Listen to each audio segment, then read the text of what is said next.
Di pedalaman Riau, jauh dari hiruk-pikuk kota, berdirilah sebuah rumah megah di tengah perkebunan sawit yang luas. Rumah itu milik Hermawan, seorang juragan sawit yang kekayaannya tiada taraf. Ia bukan sekadar orang kaya, tetapi juga penguasa di tanah itu. Siapapun yang bekerja di kebunnya harus tunduk pada perintahnya. Ia terkenal bukan hanya karena hartanya, tetapi juga karena sifatnya yang angkuh dan serakah. Baginya, dunia adalah tentang kekuasaan, harta, dan kejayaan. Tidak ada yang lebih berharga daripada memperbesar kekayaannya. Dan untuk itu, ia percaya bahwa memiliki banyak istri adalah salah satu kunci kejayaannya. Hermawan telah menikahi lebih dari 10 wanita. Semuanya ia pilih sendiri, muda, cantik, dan patuh. Ia meyakini bahwa semakin banyak istri yang dimilikinya, semakin besar pula keberuntungannya. Para lelaki di desanya iri kepadanya, tetapi juga takut. Mereka berbisik-bisik di balik punggungnya, membicarakan betapa kejamnya Hermawan memperlakukan istri-istrinya. Tidak ada yang berani melawan atau menegurnya, sebab ia memiliki segalanya, kekuasaan, uang, dan tangan-tangan bayaran yang siap menyingkirkan siapa saja yang mengganggu. Namun, di balik semua kemewahan dan kejayaannya, Hermawan bukanlah pria yang puas. Ia selalu ingin lebih. Kebun sawitnya sudah luas, uangnya sudah melimpah, dan istrinya sudah banyak. Tetapi ia tetap merasa ada yang kurang. Setiap kali ia duduk di beranda rumah besarnya dan menatap kebun yang membentang sejauh mata memandang, hatinya gelisah. Ia haus akan sesuatu yang lebih besar, lebih berharga, lebih muda, lebih segar. Keinginannya bagaikan api yang terus berkobar, membakar akal sehatnya. Pada suatu malam, saat pesta pernikahannya dengan istri ke-10 baru saja usai, Hermawan duduk sendirian di kamarnya. Sementara para tamu telah pulang dan para istri beristirahat, pikirannya melayang jauh. Ia merasa istrinya yang sekarang terlalu biasa, terlalu mudah ia dapatkan. Ia ingin sesuatu yang lebih luar biasa. Seorang gadis muda yang masih suci, yang akan membawa keberuntungan besar baginya. Ia mendengar dari seorang dukun tua bahwa seorang pria akan semakin berjaya jika menikahi gadis perawan yang jauh lebih muda darinya. Dan bagi Hermawan, tidak ada ramalan yang lebih menarik daripada itu. Di benaknya mulai muncul rencana gila. Ia harus mencari gadis itu, tak peduli berapa harga yang harus dibayar. Jika perlu, ia akan membeli seorang gadis dari keluarga miskin, menjadikannya istri, dan memastikan bahwa usahanya semakin jaya. Ia tersenyum puas membayangkan rencana itu. Namun, di balik senyumannya yang penuh ambisi, langit di luar rumahnya tiba-tiba mendung. Angin bertiup kencang, menggoyangkan daun-daun sawit yang biasanya diam dalam keheningan malam. Di desa itu, orang-orang percaya bahwa alam memiliki caranya sendiri untuk berbicara. Jika angin bertiup kencang tanpa sebab, berarti ada sesuatu yang buruk akan terjadi. Namun, Hermawan tidak percaya pada tahayul. Baginya, hanya uang dan kekuasaan yang bisa menentukan masa depan. Ia tidak tahu bahwa malam itu adalah awal dari kehancuran yang ia ciptakan sendiri. Jauh di salah satu kamar rumah megah itu, seorang gadis remaja tengah berdoa dengan wajah pucat. Ia adalah Sari, putri sulung Hermawan, yang selama ini hanya bisa diam dan menyaksikan kelakuan ayahnya. Ia merasakan firasat buruk, sesuatu yang membuat tubuhnya gemetar. Tanpa ia sadari, doa yang ia panjatkan malam itu akan menjadi awal dari kutukan yang akan menimpa ayahnya, kutukan yang akan mengubah nasib mereka semua selamanya. Malam semakin larut, dan di luar rumah, suara angin makin menderu. Pepohonan berbisik, seakan memperingatkan tentang sesuatu yang akan datang. Namun, Hermawan tidak peduli. Ia sudah memutuskan, segera, ia akan mendapatkan istri yang paling berharga. Ia tidak tahu bahwa keinginannya yang tamak itu akan mengantarnya menuju kehancuran yang tak terelakkan. Pagi itu, matahari menyala terik di atas kebun sawit yang luas. Burung-burung enggan berkicau, seakan alam tengah bersiap menghadapi sesuatu yang buruk. Di dalam rumah megahnya, Hermawan duduk di kursi kayu jati yang diukir dengan motif naga. Matanya menatap kosong kehamparan hijau sawit di depan rumahnya, tapi pikirannya melayang jauh. Ia telah memutuskan, dan sekali ia menginginkan sesuatu, tak ada yang bisa menghalanginya. Beberapa hari terakhir, ia telah mengirim orang-orang ke desa-desa sekitar, mencari gadis muda belia yang bisa ia jadikan istri. Namun, hasilnya nihil. Tak satu pun orang tua yang rela menjual putri mereka, meskipun Hermawan menawarkan uang dalam jumlah besar. Ia geram. Bagaimana mungkin seseorang menolak uangnya? Bagaimana mungkin ada yang berani menentangnya? Ia terbiasa mendapatkan segalanya dengan mudah, dan penolakan ini membakar amarahnya. Di tengah pikirannya yang berkecamuk, ia teringat sesuatu yang seharusnya tak pernah ia pikirkan. Putri sulungnya sendiri, Sari. Gadis itu telah tumbuh menjadi seorang perempuan yang cantik, lebih cantik dari semua istrinya yang ada. Dan yang lebih penting, Sari adalah darah dagingnya sendiri. Jika ia menikahi putrinya sendiri, hartanya tidak akan jatuh ke tangan orang lain. Semua akan tetap dalam genggamannya. Tidak ada lelaki lain yang akan datang merebut warisannya. Pikiran itu awalnya hanya selintas, tetapi semakin lama, semakin kuat menancap di benaknya. Logikanya yang telah diracuni keserakahan membuatnya merasa bahwa itu adalah keputusan yang cerdas. Ia yakin, Sari tidak punya pilihan. Ia hanya seorang gadis lemah yang tak akan mampu menentangnya. Lagi pula, sejak kecil, Sari selalu tunduk pada kehendaknya. Apa yang bisa ia lakukan selain menuruti perintah sang ayah? Di sudut rumah, Sari merasakan ketakutan yang luar biasa. Ia melihat bagaimana ayahnya menatapnya akhir-akhir ini. Bukan seperti seorang ayah menatap anaknya, tetapi seperti seekor serigala lapar yang melihat mangsanya. Ia ingin lari, ingin berteriak meminta tolong, tetapi kepada siapa? Semua orang di rumah ini tunduk kepada Hermawan. Bahkan ibu kandungnya sendiri, istri pertama Hermawan, telah lama kehilangan keberanian untuk melawan suaminya. Ketakutan itu semakin nyata ketika, pada suatu sore, Hermawan memanggil Sari ke ruangannya.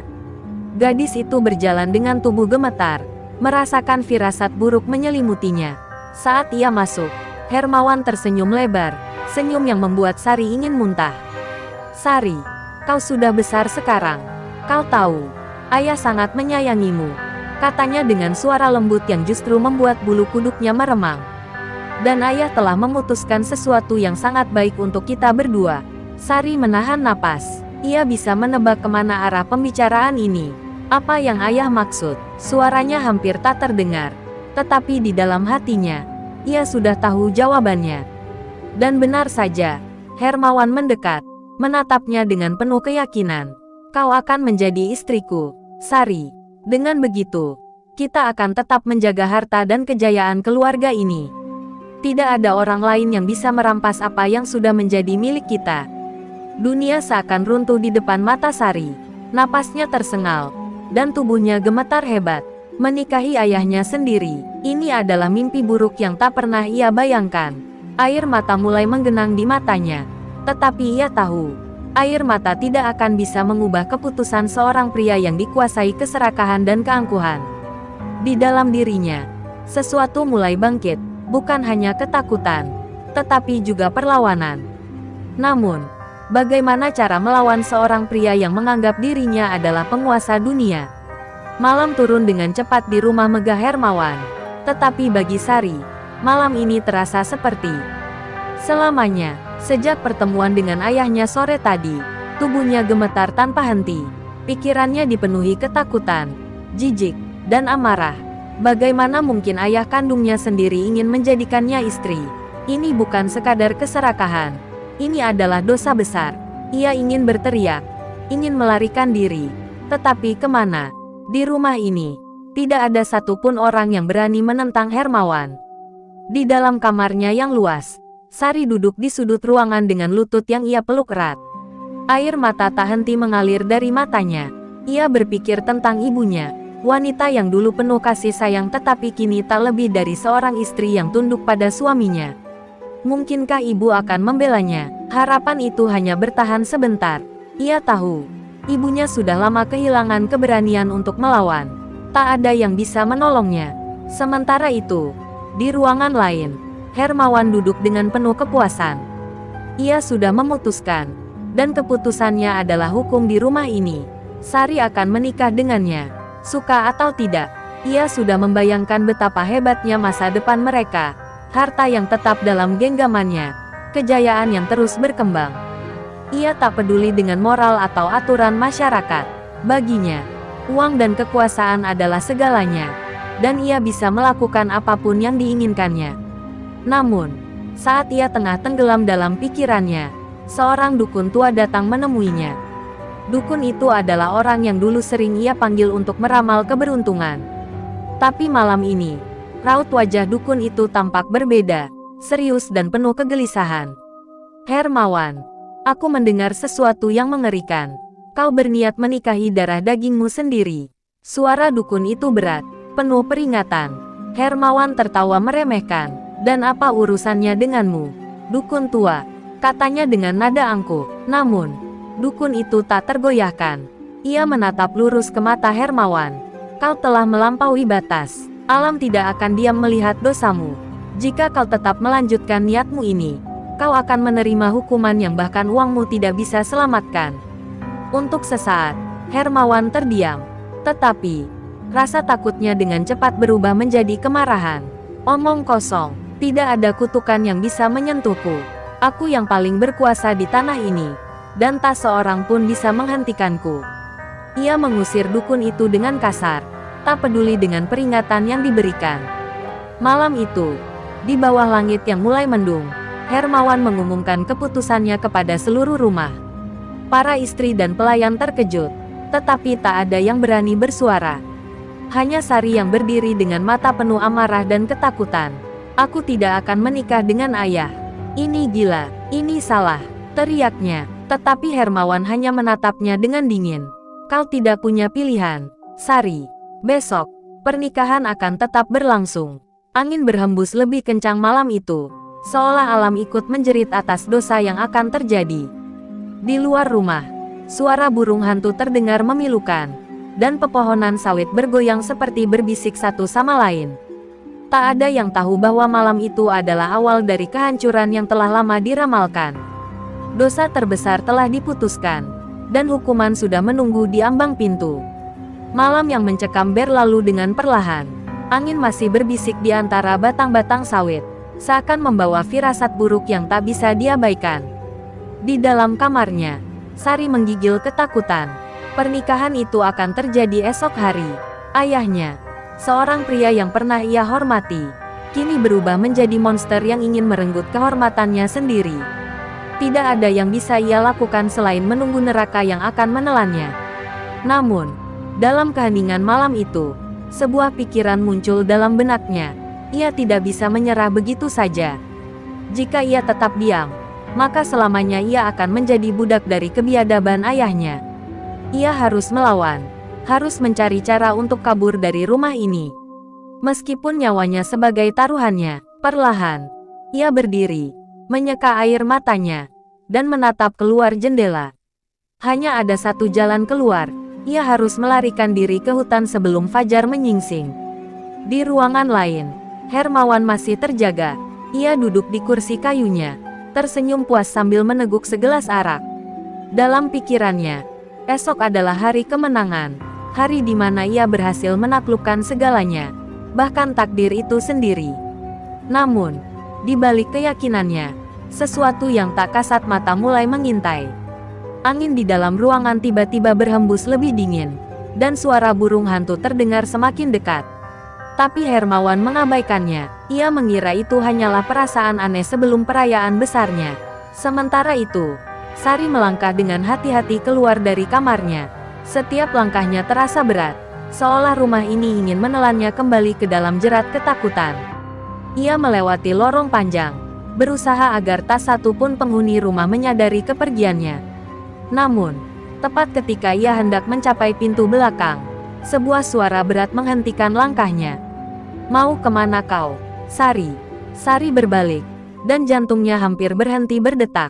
Ibunya berdiri di ambang pintu, menatapnya dengan mata berkaca-kaca. Raut wajah wanita itu bukan hanya menunjukkan kesedihan, tetapi juga ketakutan yang mendalam. "Ibu, aku harus pergi. Ayah sudah gila, aku tidak bisa menikah dengannya," bisik Sari, berharap ibunya akan membantunya. Namun, Air mata ibunya mulai jatuh. Nak, tidak ada tempat yang aman di luar sana. Ayahmu akan menemukanmu. Ia punya kekuasaan, uang, dan orang-orang yang bisa memburumu. Jika kau lari, kau hanya akan berakhir lebih menderita. Suaranya gemetar, penuh ketidakberdayaan. Sari menatap ibunya dengan luka yang mendalam. Bagaimana bisa seorang ibu membiarkan putrinya dihancurkan oleh suaminya sendiri? Sari menggelengkan kepalanya. Tidak, ibu, aku lebih baik mati daripada hidup dalam aib ini. Tanpa menunggu jawaban, ia berlari menerobos pintu belakang dan menghilang dalam kegelapan malam. Ibunya hanya bisa berdiri terpaku. Hatinya hancur, tetapi ketakutan lebih besar daripada keberaniannya untuk bertindak. Di dalam rumah, Hermawan tiba-tiba merasakan sesuatu yang tidak beres. Ia berdiri dari kursinya, menatap keluar jendela. Angin semakin kencang, dan suara gemuruh mulai terdengar dari kejauhan. Hatinya berdebar tanpa alasan. Ia belum tahu bahwa putrinya telah memilih jalan yang akan membawa akhir dari segalanya. Malam itu, pemberontakan telah dimulai, dan hukuman bagi keserakahan Hermawan semakin dekat. Fajar belum sepenuhnya menyingsing ketika Hermawan terbangun dengan perasaan gelisah. Suasana di luar rumah terasa berbeda. Angin bertiup lebih kencang. Udara terasa lebih dingin dari biasanya. Ia merasakan firasat buruk, namun segera mengabaikannya. Hari ini adalah hari pernikahannya dengan Sari, dan tak ada yang boleh menghalanginya. Namun, saat ia melangkah keluar dari kamarnya, ia melihat para pelayan dan istrinya berkumpul di tengah rumah dengan wajah pucat. Matanya menyipit curiga. Ada apa ini? Suaranya berat, penuh ancaman. Tak ada yang berani berbicara. Hingga akhirnya, istri pertamanya memberanikan diri maju dengan air mata di pipinya. Sari, dia melarikan diri tadi malam. Darah Hermawan langsung mendidih. Apa? Ia membanting meja di dekatnya hingga pecah berkeping-keping. Bagaimana mungkin putrinya berani menentangnya? Ia telah memberi Sari kehidupan yang mewah, makanan terbaik, dan pakaian mahal. Baginya, gadis itu tak tahu diri, seorang anak yang tak tahu berterima kasih. Kemarahannya membakar hingga ke ubun-ubun. Tanpa berpikir panjang, ia memerintahkan para penjaganya untuk menyebar ke seluruh penjuru desa. Cari dia sampai dapat. Aku tidak peduli jika kalian harus membakar hutan sekalipun. Teriaknya. Orang-orang di rumah itu gemetar ketakutan, tetapi tak ada yang berani membantah. Mereka tahu, jika Hermawan menginginkan sesuatu, ia akan mendapatkannya dengan cara apapun. Sementara itu, di dalam hutan yang lebat, Sari berlari dengan napas tersengal-sengal. Tubuhnya penuh luka akibat ranting-ranting tajam yang mencakar kulitnya, tetapi ia tak peduli. Ia hanya ingin menjauh sejauh mungkin dari ayahnya. Ia tahu, cepat atau lambat orang-orang ayahnya akan datang mencarinya. Tetapi ia lebih memilih mati di hutan daripada kembali ke rumah itu. Namun, suara derap kaki kuda terdengar di kejauhan. Orang-orang Hermawan semakin dekat. Sari panik. Ia harus bersembunyi. Ia melihat sebuah gua kecil tersembunyi di balik semak-semak lebat. Tanpa berpikir panjang, ia merangkak masuk dan menahan napas. Dari celah gua, ia bisa melihat bayangan hitam orang-orang ayahnya melintas, berteriak-teriak memanggil namanya. Sari menutup mulutnya rapat-rapat agar tidak bersuara. Air matanya mengalir deras, tetapi ia tahu ia harus bertahan. Ia harus menemukan cara untuk menghancurkan ayahnya. Ia tak bisa lari selamanya. Jika ayahnya bisa menggunakan kekuasaan untuk menindasnya, maka ia juga harus menemukan cara untuk membuat pria kejam itu menerima hukuman yang pantas. Sementara itu, di rumah megahnya, Hermawan menatap tajam ke langit yang mulai gelap meskipun matahari baru saja terbit. Ia tak menyadari bahwa alam sedang berbicara kepadanya. Ia tak menyadari bahwa setiap langkah yang ia ambil menuju kehancuran semakin dekat. Sari mungkin bisa bersembunyi, tetapi takdir sudah bergerak. Dan bagi seorang pria serakah seperti Hermawan, takdir itu hanya akan membawa satu hal, kutukan yang mengerikan. Langit yang semula gelap kini mulai ditelan warna merah keunguan.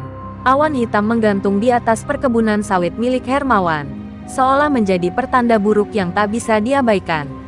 Angin berhembus kencang, membawa serta bisikan-bisikan halus yang terdengar seperti jeritan. Namun, Hermawan, yang masih dipenuhi amarah, tak menggubrisnya. Satu-satunya yang ada di pikirannya adalah menangkap Sari dan menghukumnya karena telah berani melawan kehendaknya. Di dalam hutan, Sari masih bersembunyi di dalam gua. Tubuhnya gemetar menahan ketakutan dan dingin. Ia tidak tahu berapa lama lagi ia bisa bertahan. Air matanya telah kering, digantikan oleh tekad yang semakin membara. Ia tidak akan membiarkan ayahnya menang. Dalam keputusasaan, ia menggenggam sebongkah batu tajam dan berdoa dalam hati, berharap keajaiban datang menyelamatkannya. Sementara itu, Hermawan berdiri di tengah halaman rumahnya. Matanya merah karena amarah yang tak kunjung reda. Ia menatap ke arah hutan dengan tatapan tajam, lalu mengangkat tangannya ke langit, berteriak penuh keangkuhan. Jika alam ingin melawanku, silakan coba. Aku adalah raja di tanah ini, dan tak ada satupun yang bisa menghancurkanku. Tiba-tiba, tanah bergetar hebat. Para pelayan dan istri-istrinya menjerit ketakutan, berlari ke sana kemari mencari perlindungan. Angin berubah menjadi badai yang mengamuk, mencabut beberapa pohon sawit dari akarnya. Hermawan terdiam sejenak, namun kemudian tertawa sinis. Ia mengira ini hanya kebetulan, sebuah badai biasa yang tak ada hubungannya dengan perbuatannya. Namun ia salah. Dari dalam hutan, suara gemuruh semakin kuat. Air sungai yang selama ini tenang tiba-tiba meluap, membawa arus deras yang mengalir ke arah perkebunan sawitnya. Hanya dalam hitungan detik, air bah menerjang ladang yang selama ini menjadi sumber kekayaannya. Para pekerja berteriak panik melihat sawit-sawit mereka tumbang satu persatu. Banjir yang datang bukanlah banjir biasa, ini adalah murka alam. Hermawan mencoba berlari ke dalam rumahnya, tetapi tanah di bawah kakinya mulai retak. Ia merasakan sesuatu yang aneh merayapi tubuhnya, dingin, licin, dan berat. Ia menunduk, dan matanya membelalak lebar. Kulitnya mulai berubah. Dari ujung jari-jarinya, sisik kasar mulai tumbuh, menjalar ke seluruh tubuhnya. Tulang-tulangnya melunak, tubuhnya memanjang, dan wajahnya perlahan kehilangan bentuk manusianya. "Tidak, apa yang terjadi padaku?" teriaknya. Tetapi suaranya mulai berubah menjadi desisan panjang yang menyeramkan. Para pelayan dan istrinya menjerit melihat perubahan mengerikan itu. Sang juragan sawit yang sombong kini berubah menjadi seekor ular raksasa. Sisiknya berkilauan di bawah cahaya petir yang menyambar. Dan matanya yang dulu penuh keserakahan kini menjadi mata binatang yang hanya dipenuhi kegelapan. Dari dalam gua, Sari menyaksikan semua itu dengan mata terbelalak. Ia tidak percaya apa yang ia lihat. Ayahnya yang selama ini begitu kuat dan tak tersentuh oleh hukum manusia, kini menerima hukuman yang tidak bisa ia hindari. Kutukan itu nyata, dan akhirnya, kejahatan Hermawan mendapatkan balasannya. Namun, ini belum selesai. Sari tahu, kutukan ini adalah awal dari akhir yang lebih mengerikan dari apapun yang pernah ia bayangkan. Hermawan, yang kini terperangkap dalam wujud ular raksasa, berusaha menggerakkan tubuhnya, tetapi setiap gerakannya terasa seperti dihentikan oleh kekuatan tak terlihat. Sisik-sisiknya yang berkilauan seperti baja menggores tanah, memancarkan suara yang mengerikan. Setiap helai tubuhnya yang terbalut sisik terasa semakin menyesakkan, menahan kebebasan yang dulu ia nikmati. Dia merasakan amarah yang memuncak, tetapi kini terperangkap dalam tubuh yang tak dapat bergerak sesuai kehendaknya. Dengan setiap desisan yang keluar dari mulutnya, Hermawan merasakan ketidakberdayaan yang luar biasa. Dulu, ia adalah pria yang memiliki segalanya, kekayaan yang melimpah, kekuasaan yang tak terbantahkan, dan ketakutan yang ia timbulkan pada orang lain. Namun kini, ia hanyalah makhluk yang tak berdaya, terlantar di tanah yang dulunya ia kuasai. Di luar, badai semakin membesar. Angin yang dahsyat dan hujan yang tak henti mengguyur membuatnya semakin sulit untuk bertahan. "Kenapa ini terjadi padaku?" desisnya dalam kebingungan. Suaranya terdistorsi oleh wujud ular yang sekarang ia miliki. Apa yang sebenarnya terjadi? Ia sudah melampaui banyak batas, tetapi tidak pernah membayangkan bahwa takdir akan menuntut harga yang begitu mengerikan. Namun, dalam hatinya, Hermawan tahu bahwa ini adalah akibat dari keserakahannya. Ia telah mempermainkan alam, memperkosa nilai-nilai kemanusiaan demi kekuasaan dan harta. Ia pernah berpikir bahwa dirinya kebal dari hukum alam, tetapi kini, Kutukan itu telah merasuki setiap pori tubuhnya. Ia menyesal, tetapi penyesalan itu datang terlambat. Di sisi lain, Sari yang masih bersembunyi di dalam gua kini keluar, perlahan mendekati kejadian yang mengerikan itu. Ia merasa gentar, tetapi di dalam hatinya juga ada rasa lega yang luar biasa.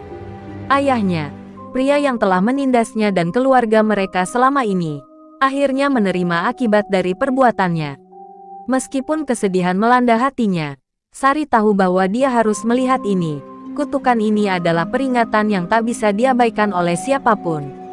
Ia mendekat lebih jauh, melihat ular raksasa itu terjerat dalam kesengsaraannya. Dalam hatinya, ia merasa sakit karena harus melihat ayahnya yang dulu penuh kekuasaan dan kebanggaan kini begitu terhina. Namun, satu hal yang pasti, ia telah dibebaskan dari cengkeraman Hermawan. Ia tidak lagi menjadi objek dari ambisi kejam ayahnya, meskipun ia tahu bahwa ini bukanlah cara yang diinginkan untuk mengakhiri semuanya. Seiring berjalannya waktu, alam terus bergejolak. Sari tahu bahwa sekarang bukan waktunya untuk bersantai. Hermawan mungkin telah berubah menjadi ular raksasa, tetapi dunia ini masih terbelenggu oleh keserakahan dan kekejaman. Apa yang harus dilakukan?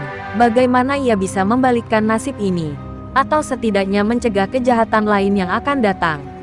Pertanyaan-pertanyaan ini berputar di kepalanya. Tetapi satu hal yang pasti, dia harus menghadapinya dengan keberanian, meskipun hatinya terasa hancur. Alam terus berbisik, angin berdesir, dan langit mengguru. Sari tahu bahwa dalam setiap kemalangan, selalu ada pelajaran yang harus dipelajari. Kini, perjalanan hidupnya baru saja dimulai. Dan kutukan ayahnya hanyalah permulaan dari jalan yang harus ia tempuh untuk membebaskan dirinya dan orang-orang yang tersisa. Sari berdiri di hadapan tubuh raksasa yang kini menjadi ayahnya, Hermawan, yang tergeletak di tanah basah oleh hujan yang terus mengguyur. Ular itu mendesis lemah, tampak begitu rapuh meskipun tubuhnya besar dan menakutkan. Tak ada lagi kekuasaan yang dulu ia miliki, tak ada lagi kemegahan, hanya kehancuran yang ia ciptakan sendiri. Sari merasa ada sesuatu yang mengalir dalam dirinya, rasa takut, rasa kesedihan, namun juga sebuah rasa yang lebih kuat, yaitu kebebasan. Namun, meski ia bebas dari cengkeraman ayahnya, Sari tahu bahwa pembalasan ini bukanlah akhir yang diinginkan. "Ayah," katanya pelan, suaranya penuh kesedihan, "ini adalah akibat dari semua yang telah kau perbuat. Kau tidak hanya merusak hidupku, tapi juga hidup banyak orang." Ia menatap tubuh ular itu, namun hatinya tetap kosong, merasa tak ada yang bisa mengubah apa yang telah terjadi. Kutukan ini adalah harga yang harus dibayar. Air mata mulai mengalir dari mata Sari, bukan karena kemarahan, tetapi karena kehilangan. Ia mengingat ayahnya yang dulu, seorang pria yang penuh ambisi dan kekuatan, yang kini berubah menjadi makhluk yang melata. Hermawan, yang dulu dia hormati, kini tak lebih dari ular yang terjebak dalam rasa sesal dan penderitaan. Namun, meskipun hatinya rapuh, Sari tahu bahwa perjalanan hidupnya tidak bisa berhenti di sini. Dia harus melangkah, meskipun rasa sakit itu terasa menyesakkan. Sari mundur selangkah, menghapus air matanya dengan ujung lengan. Ia tidak bisa tinggal lebih lama di tempat yang penuh dengan kenangan pahit ini. Hatinya ingin pergi jauh, ke tempat yang jauh dari semua yang pernah terjadi di desa ini, ke tempat di mana ia bisa menemukan kedamaian dan memulai hidup yang baru. Namun, di dalam dirinya ada satu pertanyaan yang terus berputar, apakah ia akan mampu mengubah takdirnya setelah segala yang telah terjadi? Di tempat yang lebih tinggi, langit yang sebelumnya kelabu kini perlahan berubah cerah. Angin yang keras akhirnya mereda, dan suara gemuruh yang mengguncang kini hanya menyisakan keheningan. Seakan-akan alam mengakui bahwa satu babak telah selesai, dan yang baru akan dimulai. Sari menarik napas dalam-dalam, menyadari bahwa ia harus melangkah, meskipun tak tahu apa yang menantinya. Setidaknya, ia tak lagi terikat oleh warisan kegelapan yang pernah menguasai hidupnya. Namun, perjalanan Sari baru saja dimulai. Hatinya hancur, tetapi tekadnya semakin kuat. Ia tahu bahwa meskipun ayahnya telah menerima hukumannya, dunia ini tetap penuh dengan kejahatan yang harus diperbaiki. Dia harus memulai langkah baru, mencari cara untuk memperbaiki semua yang telah rusak oleh keserakahan dan kebohongan. Ia tidak akan membiarkan warisan ayahnya menguasai hidupnya lebih lama. Sari berjalan menjauh, meninggalkan sosok ular yang semakin memudar dalam kabut pagi. Ia tidak tahu apakah ia akan menemukan kedamaian yang ia cari. Tetapi satu hal yang pasti, keberaniannya untuk melawan takdir yang tidak adil telah membuatnya lebih kuat. Ia bukan lagi anak yang lemah dan tak berdaya. Sari telah menemukan dirinya sendiri. Dan meskipun jalannya penuh dengan tantangan, ia akan terus melangkah. Di kejauhan, suara angin berdesir lagi, seolah membawa sebuah pesan, perjalanan ini tidak akan mudah. Namun, Sari tahu bahwa setiap langkah yang ia ambil, setiap keputusan yang ia buat, akan membawanya lebih dekat ke kebebasan yang sejati. Hermawan mungkin telah terkutuk, tetapi kutukan itu bukanlah akhir bagi Sari. Ini adalah awal dari perjalanan panjangnya untuk menebus segala yang telah hancur. Sari melangkah jauh dari bekas kediamannya, dari tempat yang pernah penuh dengan kebanggaan dan kekayaan, namun kini hanya menyisakan kenangan kelam. Di setiap langkahnya, ia merasakan beban berat, sebuah kehilangan yang tak bisa dihapuskan. Namun, meskipun hatinya hancur, ia tahu bahwa ia harus terus berjalan, jauh dari bayang-bayang ayahnya yang kini terperangkap dalam wujud ular raksasa. Di tengah perjalanan, Sari bertemu dengan seorang tua yang tampak lemah, duduk termenung di bawah pohon besar. Rambutnya putih, wajahnya dipenuhi kerutan, namun matanya tajam, seolah mampu melihat lebih dari sekadar yang tampak di permukaan. "Kau tampak terbebani, anak muda," suara pria itu serak, namun penuh kebijaksanaan. Sari berhenti sejenak, menatap pria itu dengan ragu. Aku harus pergi," jawabnya pelan. Pria tua itu tersenyum. Meski senyumnya penuh dengan kesedihan, tak ada yang bisa melarikan diri dari takdir. "Nak, kita semua memiliki jalan yang harus ditempuh, meskipun terkadang jalan itu penuh dengan luka." Kata-kata itu menyentuh hati Sari, dan untuk pertama kalinya sejak ia meninggalkan rumahnya, air mata kembali mengalir. Takdir yang dimaksud pria itu mungkin merujuk pada ayahnya, pada segala perbuatan yang telah mengguncang hidupnya. Sari duduk di samping pria itu, mengelus tanah dengan jemarinya yang dingin. "Aku tidak tahu apakah aku bisa melanjutkan hidup setelah semua yang terjadi," ucapnya, suaranya hampir tercekik. "Ayahku, dia adalah sumber dari semua penderitaan ini." Pria tua itu mengangguk, menatap jauh ke arah horizon, seolah menunggu jawaban dari alam. "Ayahmu mungkin adalah cermin dari kekuasaan yang penuh dengan keserakahan. Tapi kau, anak muda, bukanlah takdir yang sama. Kau bisa memilih jalan yang berbeda." Sari menatap pria tua itu dengan bingung. "Tapi bagaimana? Segalanya sudah hancur. Ayahku telah berubah. Dan aku," kata-katanya terhenti. "Aku merasa hilang." Pria itu menatapnya dengan lembut. "Mungkin kau merasa hilang, tapi yang hilang hanyalah bagian dari dirimu yang perlu untuk dibuang. Kadang, kita harus kehilangan segalanya untuk menemukan diri kita yang sejati." Kata-kata itu membekas dalam hati Sari. Ia merasa ada sesuatu yang bergolak dalam dirinya, sesuatu yang ia belum bisa pahami. Perjalanan ini bukan sekadar tentang melarikan diri, melainkan tentang menemukan siapa dirinya, siapa yang ia ingin menjadi setelah semuanya runtuh. Namun, rasa takut dan kebingungannya masih menguasai pikirannya, membuat setiap langkah terasa berat. Hari mulai gelap, dan pria tua itu memberi Sari sebuah bekal sederhana untuk perjalanan selanjutnya. "Jangan lupakan ini, nak. Keberanian bukan berarti tanpa rasa takut, tetapi keberanian adalah melangkah meskipun takut." Sari menerima bekal itu dengan tangan gemetar, mengucapkan terima kasih dengan suara yang hampir tak terdengar. "Aku akan berusaha," ucapnya, walaupun dalam hatinya masih ada keraguan yang mendalam. Saat pria itu menghilang dari pandangannya, Sari merasa ada sebuah kekuatan baru yang mulai tumbuh dalam dirinya. Mungkin jalan yang ia pilih tidak akan mudah, tapi kini ia tahu, tidak ada yang lebih berharga daripada menemukan kekuatan dalam dirinya untuk bangkit. Sari melanjutkan langkahnya, siap menghadapi apapun yang akan datang, karena ia tahu, di luar sana, takdir menantinya untuk dipenuhi. Langit malam semakin gelap, dan Sari terus berjalan melalui jalan setapak yang sempit. dikelilingi hutan lebat yang seolah tidak pernah berakhir. Kepalanya penuh dengan pertanyaan yang tak terjawab. Tetapi satu hal yang pasti, ia tidak bisa kembali. Setiap langkah yang ia ambil membawa dia lebih jauh dari masa lalunya, meskipun rasa takut dan kesedihan masih menghantui hatinya. Apakah ia benar-benar bisa melupakan semuanya dan menemukan kedamaian yang ia cari? Sari berhenti di sebuah tepi sungai, mendengarkan gemericik air yang mengalir deras. Di sini, seakan alam berbicara padanya, mengingatkannya bahwa hidupnya tidak pernah berjalan sesuai rencana. Ia teringat perkataan pria tua yang ditemuinya beberapa waktu lalu, tentang keberanian yang bukan berarti tanpa rasa takut. Mungkin, keberanian itu adalah keputusan untuk tetap berjalan meskipun terhimpit oleh bayang-bayang masa lalu yang begitu gelap. Saat ia duduk di batu besar di tepi sungai, Sari merasakan sesuatu yang aneh menggelitik hatinya. Sesuatu yang datang dari dalam dirinya, sebuah dorongan yang kuat untuk tidak lagi lari, untuk tidak lagi menyesali apa yang telah terjadi. Ia memejamkan mata, menarik napas panjang, dan berjanji pada dirinya sendiri. Aku akan melawan takdir ini. Aku akan menemukan cara untuk menyembuhkan luka yang ayahku tinggalkan. Tetapi, di saat yang sama, Sari merasa ada sesuatu yang mengintai dari balik kegelapan malam.